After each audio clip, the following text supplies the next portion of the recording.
Hey guys, welcome to Endstep, the Upkeep Aftershow. This was Voltron week. And this was probably the shortest episode we will ever have. Probably, honestly, yeah. It was the speed run. Yeah. This is the speed run of how quickly can Preston obliterate everyone. Exactly. So Preston, you won the game. Why don't you start us off? Tell us, were there any specific cards in your deck that you thought were really cool that you didn't get to show off in the 5-minute long game? Yeah, so unfortunately you guys all died a little too quickly, so I didn't get to show off everything. Sorry about that, man. Yeah, no, totally. Alright, so a couple of the ones I really like that I didn't get a chance to show off are, like, Sigarda's Aid. It lets me cast my ores and equipment at flash speed, and equipment automatically get put onto light pause. I don't have a ton of equipment, but there are a couple in here to help keep the thing rolling. That is part of how Hammer Time wins on turn 2 in Modern. God, I want to play that deck so badly. And then I did get to cast Shield of Duty and Reason and Mask of Law and Grace, which are probably the two best protection spells I can get onto light pause early. But my next two favorite ones that I didn't get a chance to put on it, Flickiform, which is an aura that lets me pay 2 and 2 white. It exiles light pause and all the ores and equipments that are currently on it, and returns it at the next end step, keeps it safe. And then I have Robe of Stars, which is an equipment, one of the few in the deck, and it lets me pay 1 and 1 white, and it phases it and all the stuff attached to it out to save it from any board wipes or stuff like that I can't currently protect it from other stuff. One I don't think a lot of people would mention here, but I really like, is Gauntlets of Light. It gives my commander +0/+2, and then it assigns combat damage equal to its toughness rather than its power, and I have like 3 or 4 other ores that give only toughness boost and no power boost, so this can make those ones a lot more useful, and I can pay 2 to untap the creature to use it as a blocker later. Cool. Well, Paige, you died first, so we got to... I died first. He died first. Yeah, I died first. It was all a blur. It was all a blur of... We may as well Well, okay. have died at the same time. Pretty much. Basically. Well, Paige, you played a bunch of tap lands and probably cast like 3 spells the game, so why don't you go next? Tell us a little bit about your deck. This deck, it's not great. It's probably my worst deck because it's one that I built because I got some pretty secret layer cards, and I think fairies are neat. As Preston puts it, I pick aesthetics first and then like strategy, like I don't know, eighth. Yeah. Which I respected, also, man. My boyfriend with my other decks, he has not really touched fairies at all. This one's all like kind of my trial and error of trying to figure out how to build decks by myself. I also have Una, Queen of the Fae, who was the original commander of this deck, but I switched to Alayla because I wanted to have some white in the deck for other cards that I had. And I do still think that Una's interesting, even though she's a really expensive card to play. That is technically the stronger of them, but adding white is more fun.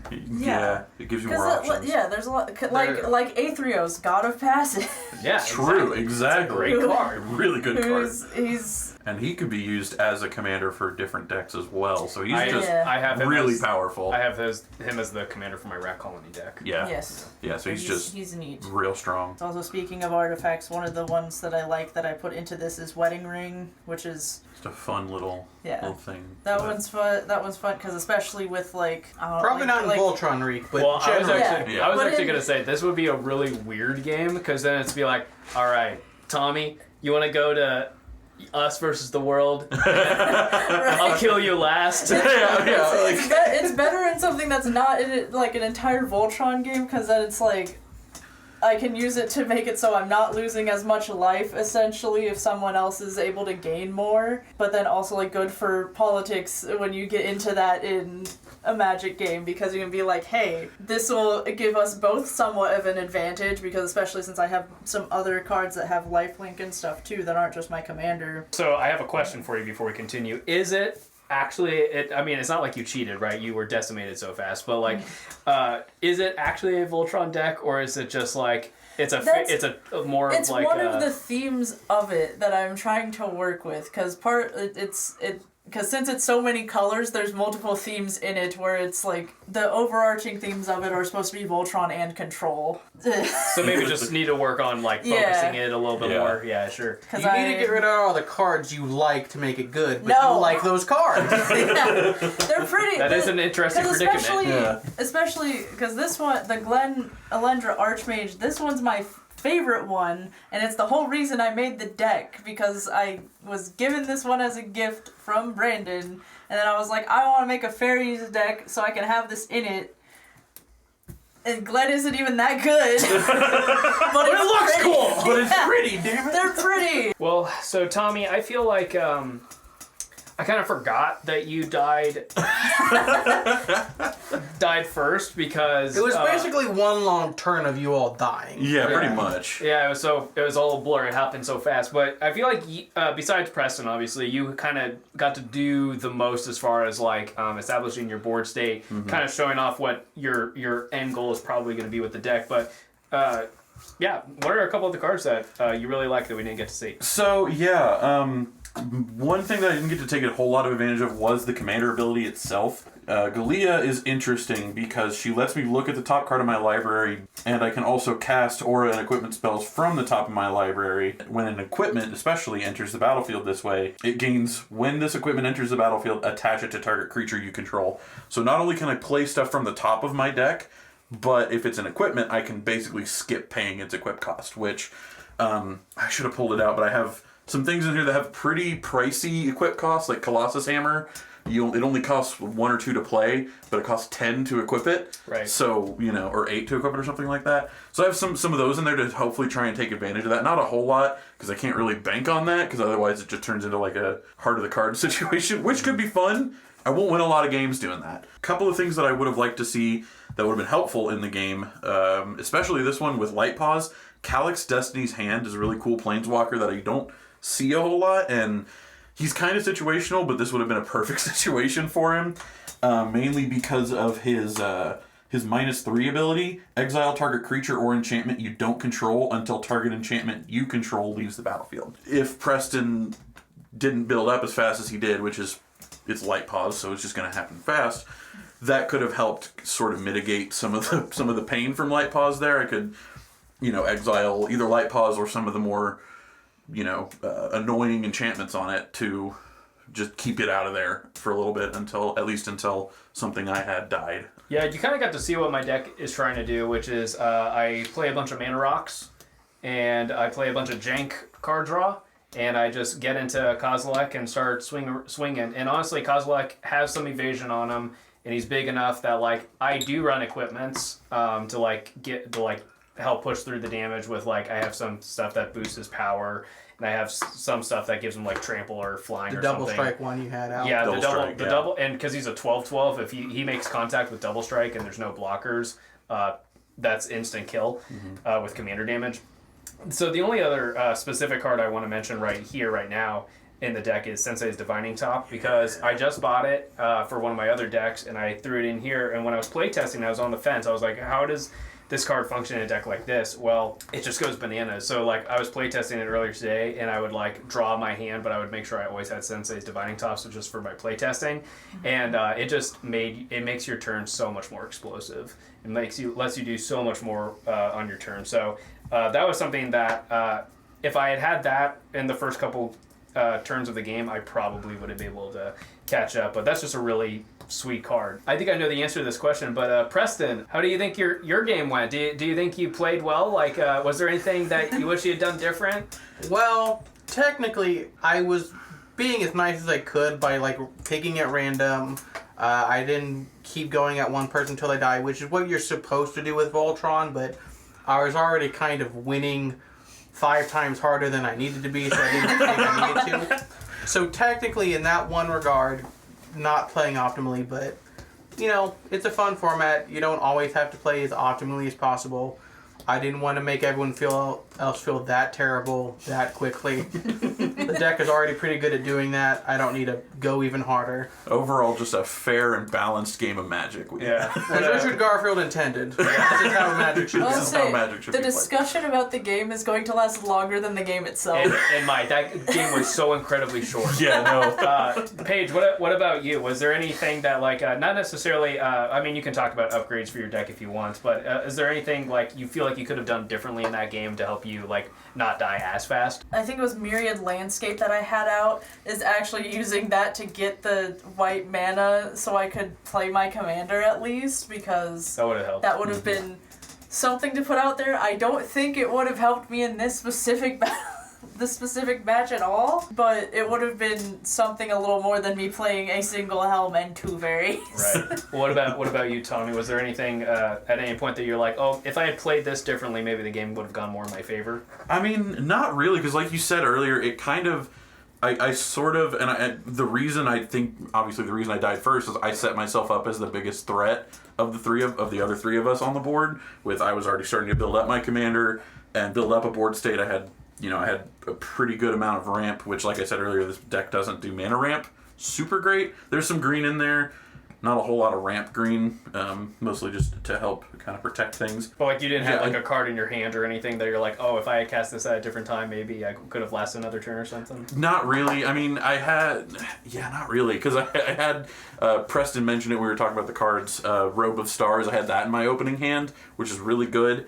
And if I had gotten that out, maybe I would have been able to do something with that, maybe. But by the time Preston swung at me, it was already, there's no way I could block that damage with my creatures. So, yeah, I mean, it's just, man, Light Paw's just, it's rough. Light Paw sucks.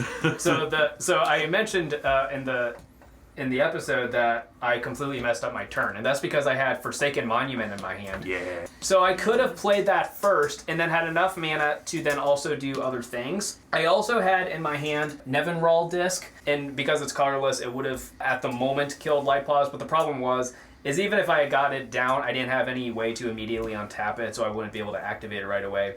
So there were a couple turns there where I was kind of just dirtling, trying to get more cards. Like Kozilek lets me draw cards. I drew a card off a War Room, digging for answers. And honestly, I think I would have been better off on that War Room turn specifically. I should have just played out my stuff more and hoped for the best, because drawing the card didn't do much. So let's talk upgrades. So Paige, you had mentioned a couple things. Are there specific things you want to do for upgrades, or is it more of just like deciding what the best way to focus your deck is? Yeah, more of trying to really narrow down and figure out exactly how I want the deck to play. Because like I said, this is the one that I'm like pretty much mostly building myself, and in terms of like how long everyone has been playing in our group, I'm still the newest to the game. So like there's things I understand, but I still don't know the best way to like optimally build decks and like how to make things synergize really well together. And Well, what about you, Tommy? Is there any specific upgrades you would like to do at some point with your deck? I mean, nothing specific that I can think of right now, other than I know there are a lot of, really good enchantments and artifacts out there that I just don't have in the deck, because I just have... This started as a precon, actually, from Adventures in the Forgotten Realms, the D&D crossover. I've upgraded it some already. Like, a lot of these cards definitely, like Dueling Grounds definitely wasn't in it, Calyx wasn't in it. But just more protection. I've had issues with this deck in the past of just kind of being chipped down or killed by, removal spells or other things that I just had no answer for, and so that's rough when you're playing a format like Commander, where a lot of the game is based on interaction in between players, and so Yeah, the only thing I would say to my deck is that I would upgrade it to not be a colorless deck. It's just the card draw specifically is just really, really jank. I will say the benefit is that decks like Light Paws typically can't protect against Kozilek, and then also I never have to really worry about fixing my mana. My mana is just going to work out okay. But yeah, the card draw specifically is just, it's really, really hard. You mentioned SRAM earlier. Mm-hmm. SRAM, if I had white in this deck, it would be so good. very good, yeah. Preston, I don't really care if you want to upgrade Light Paws. Well, that's the thing. If people look at our deck list, they're gonna be surprised, because there's a lot of cards that they're probably expecting that aren't in there. Like Idyllic Tutor, I don't have that in this deck. because it's what, a $40+ card or Yeah. something. Something like that, yeah. So like I could upgrade and get that, but it's already so quick. I don't really think I need it, and my commander's already a tutor. So like there are cards like that, and like Stoneforge Mystic, you know, other things that tutor specific things I could get, but they cost a lot of money. They would basically double the deck total, like the price. So It's I already think the outline that we have behind us in the deck intros, I think it'll say how much the deck is worth. But just from your memory, what do you think your deck costs? Because I bet it would be the cheapest of these decks on the table right now. I have a couple pricey cards, like Sigarda's 8 has a decent price to it. Hammer Time for Modern, yeah, that's why that card's expensive. I'm pretty sure I got some of this stuff when it was cheap, so... I mean, like, there's some expensive stuff in here, but probably $50-$60 would be, like, the upper limit of what I think this costs at the moment. So it's definitely a budget deck. Oh, Yeah. Yeah, and I don't mind spending $8 or whatever Sigarda's 8 is, because if it's one of the best cards in your deck, it's worth the price tag, even in a budget deck. So this has officially run longer than the game itself. Let's get through these last couple questions that I had really quick. So Revenge Week, last episode of the season. Everyone's going to bring their favorite deck from earlier in the season that they feel like didn't quite get to show off. Do you think that any of these... I don't think you should be allowed to bring Life Pause back since you won, but... Yeah, I think that's a rule we'll have. We just won't bring back decks we won with. Yeah, if you won with the deck, you don't need revenge. Maybe if It's it was right. like a janky last-minute win out of nowhere, sure. Maybe, yeah. But no, I won't bring this back. It did its thing. It did what it needed to do and did it well. What about the rest of you? Is this a deck that you would like to play again, maybe, or not? Play something that has a better chance of winning, or Paige just slowly shakes her head. Really not, because I have definitely other decks that do a lot better, and that have had times where like they've gotten taken out so quickly that I'm like, I know they can pop off really well. Like, I don't know if I'll get the chance to play it for everyone to see, but especially Elementals is one of those decks where there are times where it can pop off really well, but I have to get kind of lucky with it because since it's 4 colors and I have to have a bit of setup and part of the cards. Yeah.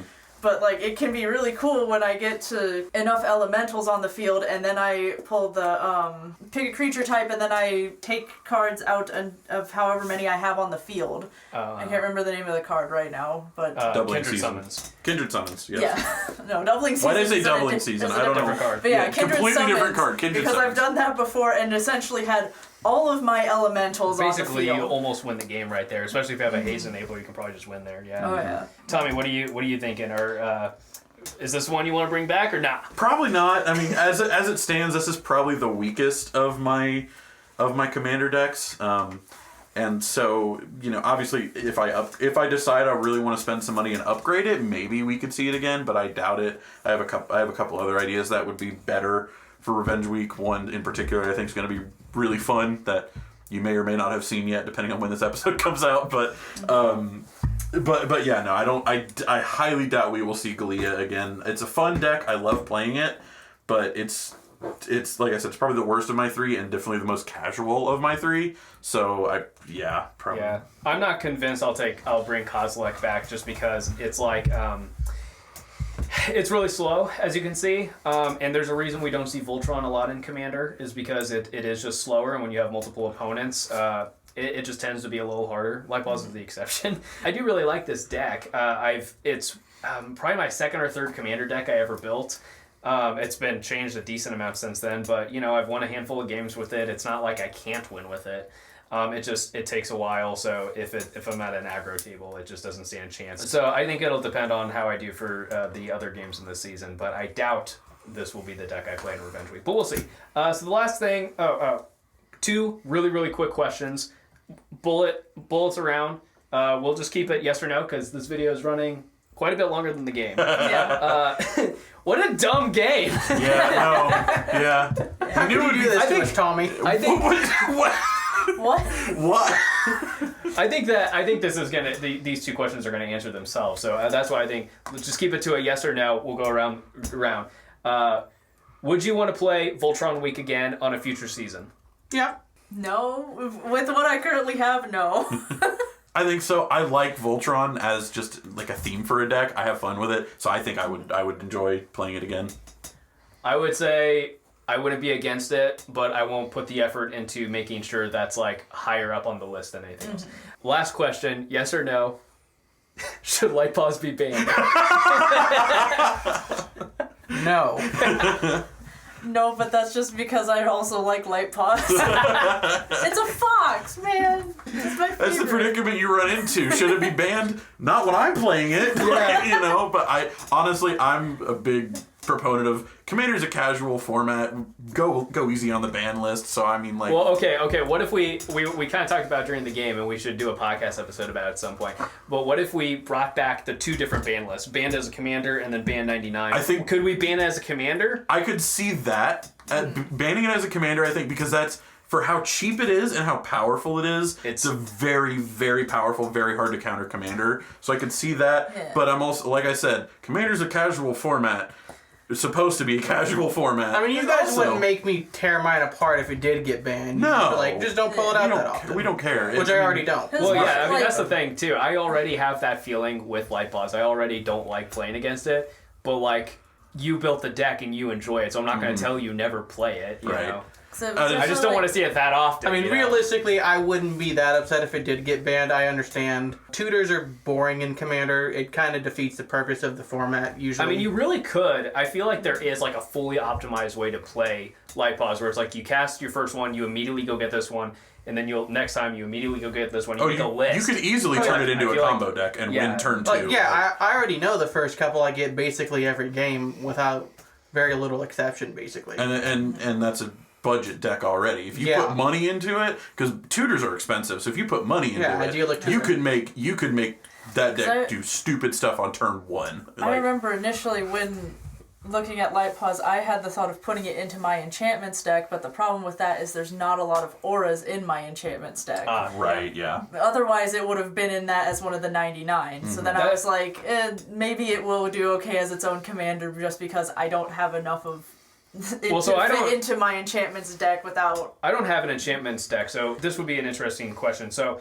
with light pause, could you run a bunch of the enchantresses, like the white ones, or just to draw more cards, or are too many of them on cast triggers and not ETB? Because light pause, half of the enchantments you end up with are you tutor them out and put them on instead of casting them. I might have to look at the cards to double check real quick, because I think most of them are cast, but I don't know that for sure. Yeah. Most of them are, but I mean, half of the ones are being cast. It's the other half that's not. So that's still. That would still have a bunch of a lot of them are when it's cast, not ETB. So it's still like you're still drawing it off of that and not getting a lot from the auras. But it's a thing of light pause works even when you're putting an aura on something else. So it's like I could put an aura onto my commander or in enchantments or something else that I have out.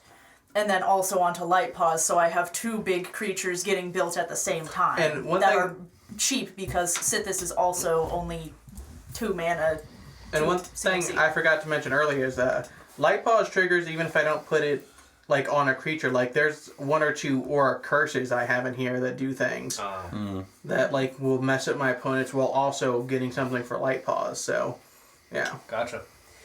Well, thanks for listening to the after show. Hope that gave you some more insight into the game as to why we played the way we did and how we feel about the game.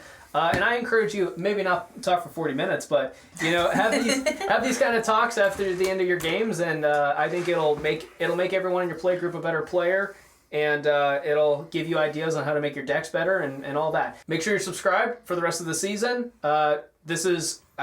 We're filming them out of order. I don't know if this is episode 4 or 5, but there's other episodes. If you haven't seen those, go check them out. There's an after show for all of those episodes as well. And we will see you later. Build a light pause deck. No. Don't. Your friends will hate you. Your friends won't like you.